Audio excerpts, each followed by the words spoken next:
बच्चों में दीपा शर्मा आपके आगे कक्षा 10 यूरोप में राष्ट्रवाद का उदय का फर्स्ट चैप्टर का भाग 5 पढ़ा रही हूँ। इससे पहले मैंने आपके पास 4 वीडियो भेज दिए हैं। 4.2 इटली। जर्मनी की तरह इटली में भी राजनीतिक विखंडन का एक लंबा इतिहास था। इटली अनेक वंशानुगत राज्यों तथा बहुराष्ट्रीय हैब्सबर्ग साम्राज्य में बिखरा हुआ था। यानी कि जिस तरह जर्मनी में राजनीतिक विखंडन हुआ है, उसी प्रकार इटली जर्मनी में राजनीतिक विखंडन का इतिहास लंबा है, उसी प्रकार इटली में भी राजनीतिक विखंडन का इतिहास बहुत अधिक लंबा है था। 19वीं सदी के मध्य में इटली 7 राज्यों में बटा हुआ था, जिसमें से केवल एक सार्डिनिया, पीडमोंट में एक इतालवी राजघराने का शासन था। उत्तरी भाग ऑस्ट्रियाई हैब्सबर्गों के अधीन था। मध्य इलाकों पर पोप का शासन था और दक्षिणी क्षेत्र स्पेन के बूबो राजाओं के अधीन थे। इतावली भाषा में साझा रूप हासिल किया था और अभी तक उसके विविध क्षेत्रीय और स्थानीय रूप मौजूद थे। सन 1830 के दशक में जूसेप्पे मेतिसनी ने एकीकृत इतावनी गणराज्य के लिए एक सुविचारित कार्यक्रम प्रस्तुत करने की कोशिश की थी। उसने अपने उद्देश्यों के प्रसार के लिए यंग इटली नामक एक गुप्त संगठन भी बनाया था। 1831 और 1848 में क्रांतिकारी विद्रोह की असफलता से युद्ध के जरिए इतावली राज्यों को जोड़ने की जिम्मेदारी सार्डिनिया पीडमोंट के शासक विक्टर एमुल द्वितीय पर आ गई थी। इस क्षेत्र के शासक अभिजात वर्ग की नजरों में एकीकृत इटली उनके लिए अधिक विकास और राजनीतिक प्रभुत्व की संभावना उत्पन्न करता था। मंत्री प्रमुख कावुर, जिसने इटली के प्रदेशों को एकीकृत करने वाले आंदोलन का नेतृत्व किया, न तो एक क्रांतिकारी था और न ही जनतंत्र में विश्वास रखने वाला। इतावली अभिजात वर्ग के तमाम अमीर और शिक्षित सदस्यों की तरह वह इतावली भाषा में कहीं बेहतर फ्रेंच बोलता था। फ्रांस से सार्डिनिया पीडमोंट की एक चतुर कूटनीतिक संधि, जिनके पीछे काबुल का हाथ था, से सार्डिनिया पीडमोंट 1859 में ऑस्ट्रियाई बलों को हरा पाने में कामयाब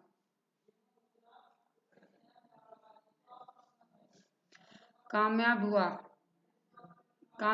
नियमित सैनिकों के अलावा जूसेप्पे गैरिबाल्डी के नेतृत्व में भारी संख्या में सशस्त्र स्वयंसेवकों ने इस युद्ध का हिस्सा लिया। 1860 में वे दक्षिण इटली और 2 सिसिलियों के राज्य में प्रवेश कर गए और स्पेनी शासकों को हटाने के लिए स्थानीय किसानों का समर्थन पाने में सफल रहे। 1861 में इमैनुएल द्वितीय का एकीकृत इटली का राजा घोषित किया गया, मगर इटली के अधिकांश निवासी, जिसमें निरक्षरता की दर काफी ऊंची थी, निरक्षरता मतलब अनपढ़, अभी तक उदारवादी राष्ट्रवादी विचारधाराओं से अनजान थे। दक्षिण इटली में जिन आम किसानों ने गैरिबाल्डी का समर्थन दिया था, उन्होंने इटालिया के बारे में कभी सुना ही नहीं था और वे मानते थे कि ला टालिया विक्टर इमैनुएल की पत्नी थी। ब्रिटेन की अजीब दास्तां बच्चों, अब इटली की, अब ब्रिटेन की देखो कि कुछ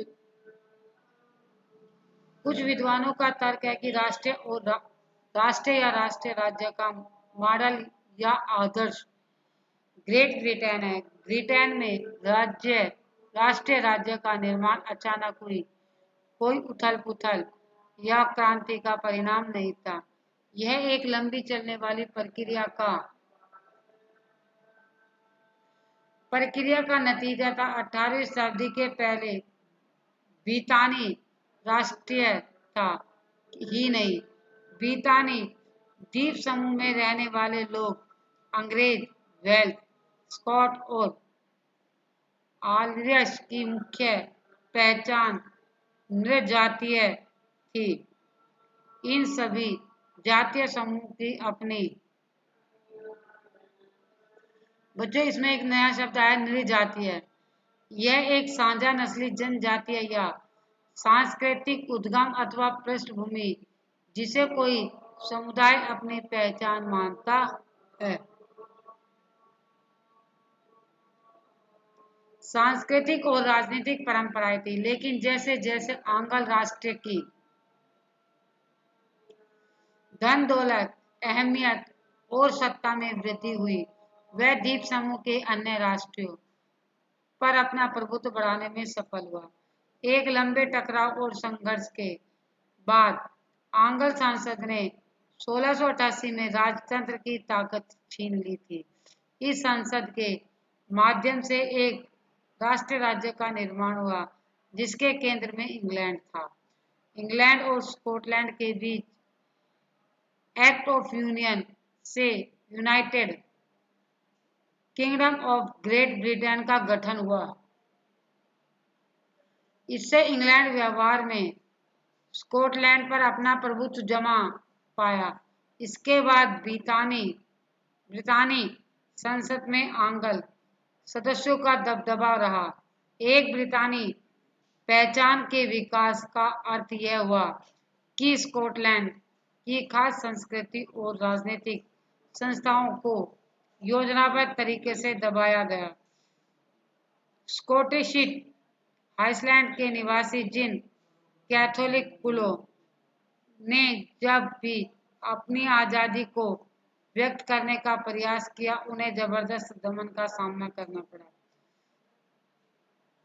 स्कॉटिश हाईलैंड्स के लोगों को अपनी गैलिक भाषा बोलने और या अपनी राष्ट्रीय पोशाक पहनने की मनाही थी। उसमें से बहुत सारे लोगों को अपना वतन छोड़ने पर मजबूर किया गया।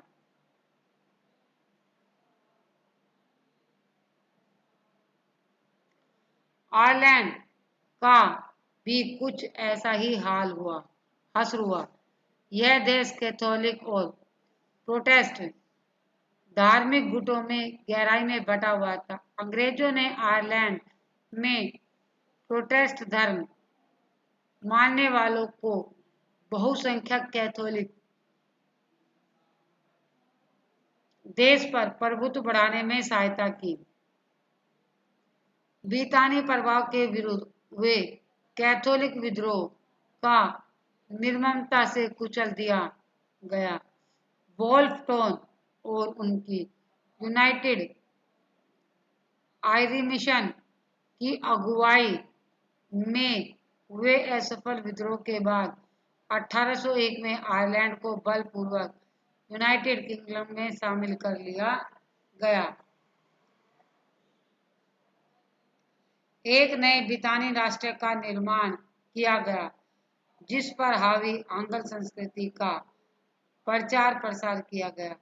नए ब्रिटेन के प्रतीक चिन्ह, ब्रितानी झंडा, यूनियन जैक और राष्ट्रीय गान God save our Nobel king को खूब बढ़ावा दिया गया और पुराने राष्ट्र इस संघ में महत्वपूर्ण सहयोगी के रूप में रह गए।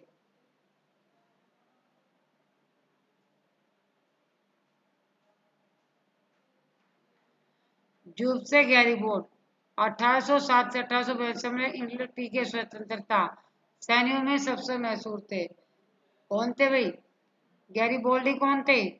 गैरीबोल्डी जो थे इटली की स्वतंत्रता सैनिकों में सबसे अधिक मशहूर सैनिक थे।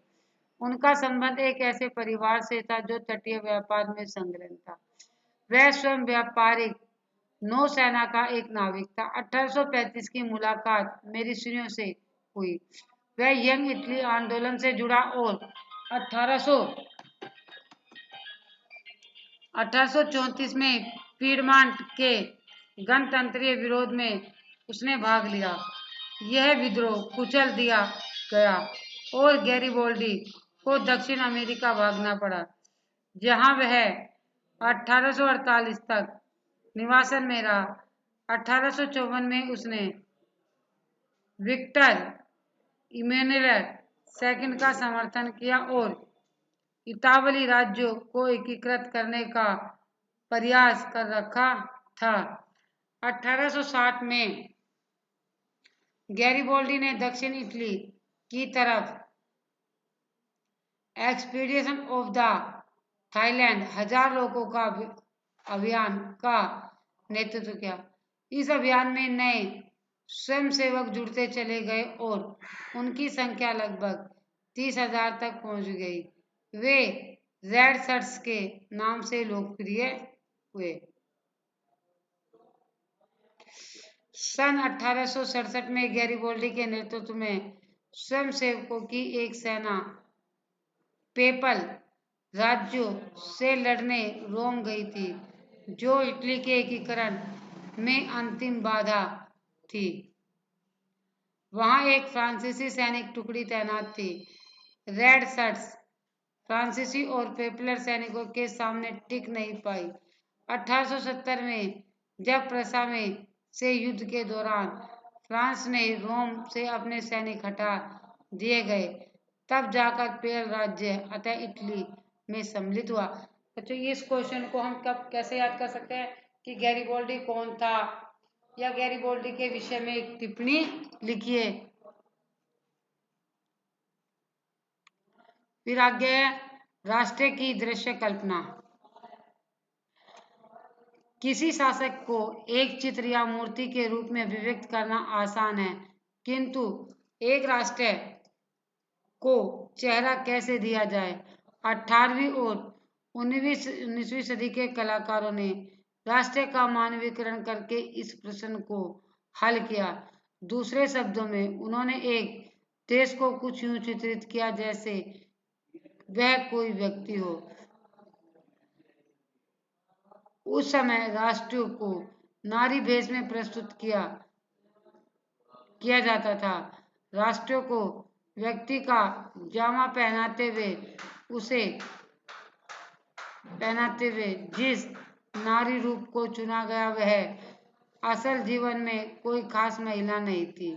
वह तो राष्ट्र की अमूर्त विचार को ठोस रूप प्रदान करने का प्रयास था, यानी नारी की छवि राष्ट्र का रूपक बन गई। आपको याद होगा कि फ्रांसीसी क्रांति के दौरान कलाकारों ने स्वतंत्रता, न्याय और गणराज्य जैसे विचारों को व्यक्त करने के लिए नारी रूपक का प्रयोग किया।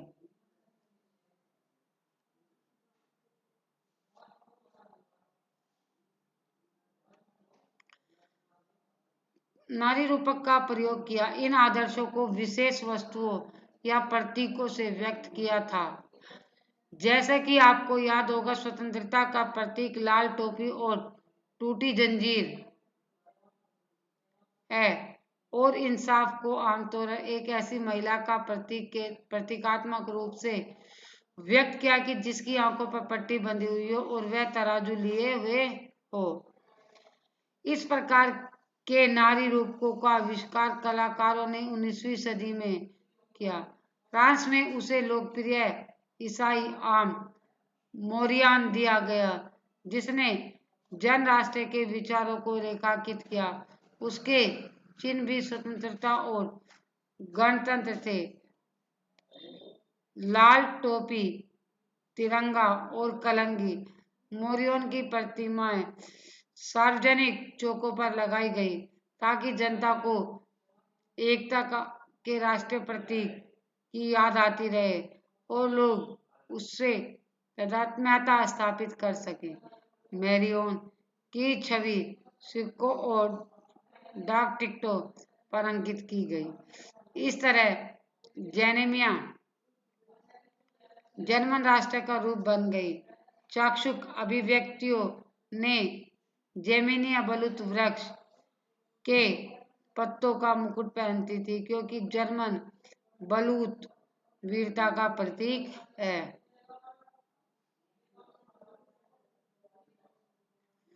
अब बच्चों नए शब्द आए रूपक।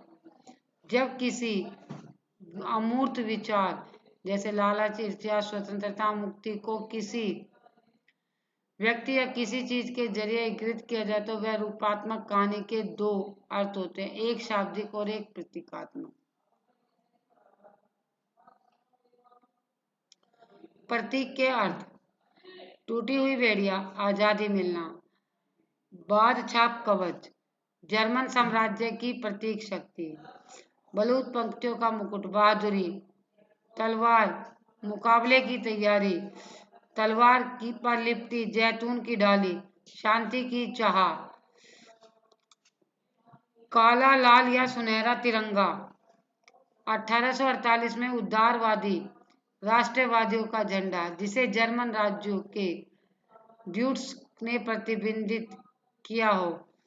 उगते सूरज की किरणें, एक नए युग का सूत्रपात।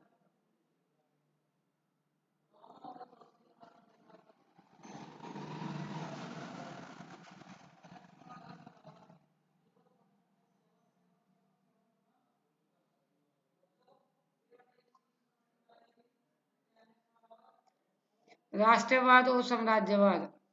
19वीं शताब्दी की अंतिम चौथाई तक राष्ट्रवाद का वह आदर्शवादी, उदारवादी, जनतांत्रिक स्वभाव नहीं रहा जो सदी के प्रथम भाग में था।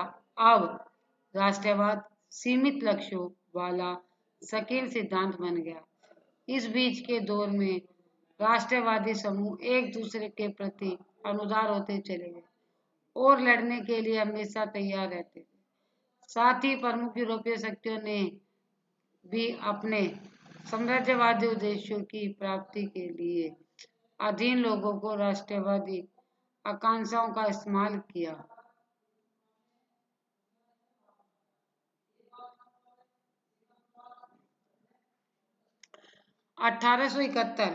अठारह के बाद यूरोप में गंभीर राष्ट्रवादी तनाव का स्रोत बाल्कन क्षेत्र था।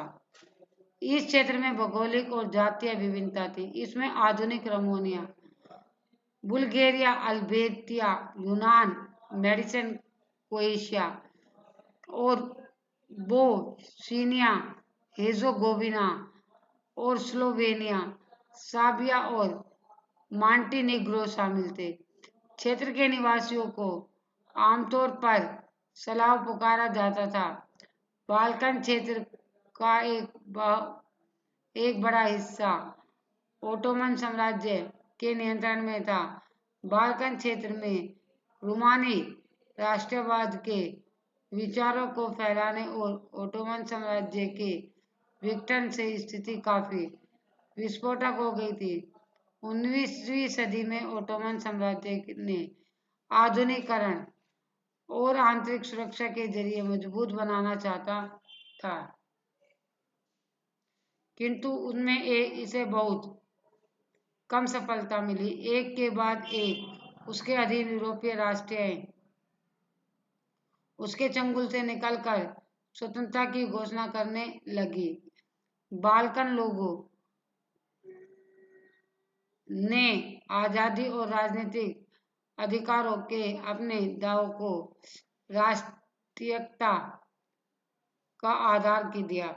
उन्होंने इतिहास का इस्तेमाल कर यह साबित करने के लिए किया कि वे कभी स्वतंत्र थे, किंतु तत्पश्चात विदेशी शक्तियों ने उन्हें अधीन कर लिया। अतः बाल्कन क्षेत्र के विद्रोही राष्ट्रीय समूहों ने अपने संघर्षों को लंबे समय से खोई आजादी को वापस लाने के प्रयास के रूप में देखा।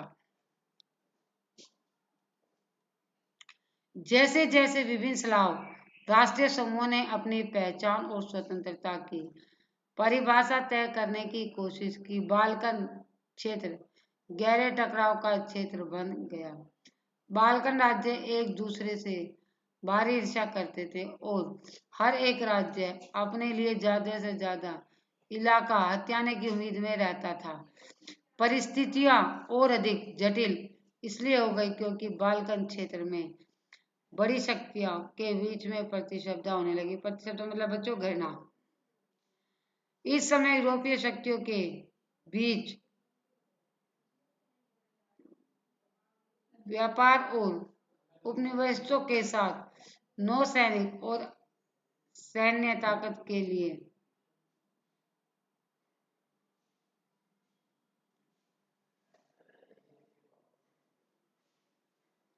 गहरी प्रतिस्पर्धा थी। जिस तरह बाल्कन समस्या आगे बढ़ी उसमें यह प्रतिस्पर्धा खुलकर सामने आई। रूस, जर्मनी, इंग्लैंड, ऑस्ट्रो हंगरी की हर ताकत बाल्कन पर अन्य शक्तियों की पकड़ को कमजोर करके क्षेत्र में अपने प्रभाव को बढ़ाना चाहती थी। इससे इससे इस इलाके में कई युद्ध हुए और अतः प्रथम विश्व युद्ध हुआ।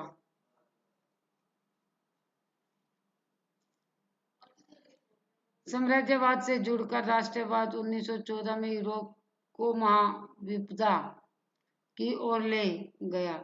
लेकिन इस बीच विश्व के अनेक देशों ने जिनकी 19वीं शताब्दी में यूरोपीय शक्तियों ने उपनिवेशीकरण किया, साम्राज्यवादी प्रभुत्व का विरोध करने लगे। हर तरफ जो साम्राज्य विरोधी आंदोलन विकसित हुए इस अर्थ में राष्ट्रवादी थे कि वे सभी स्वतंत्र राष्ट्रीय राज्य का निर्माण करने के लिए संघर्ष कर रहे थे।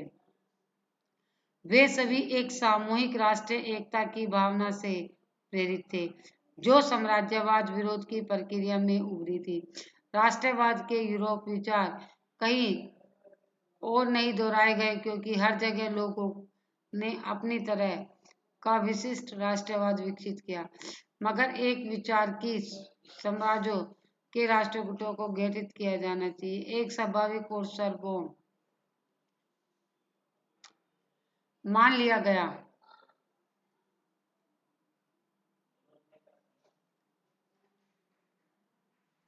बच्चों यहीं पर आपका चैप्टर खत्म होता है। अब आशा करती हूँ कि आपको समझ में भी आ गया होगा। अब आगे देखिए, अब ये क्वेश्चन आते हैं, संक्षेप में लिखिए, टिप्पणी लिखिए। ज्यूस्पे मेसियोन, काउंट फिमिलो द काफुर, यूनानी स्वतंत्रता युद्ध, पेशवर सांदर, राष्ट्रवादी संघर्षों में महिलाओं की भूमिका। फिर ये क्वेश्चन आंसर है और ये भी आपकी है कि ये क्वेश्चन है, ये भी चर्चा करें। ये आपको पीडीएफ के जरिए भेज दिए जाएंगे। आशा करती हूँ कि आपको सब लोगों को समझ में आ गया होगा। बच्चों हमसे जितने हो सके ज़्यादा से ज़्यादा जुड़े रहने की कोशिश करें ताकि हम आपको काम भेज सकें।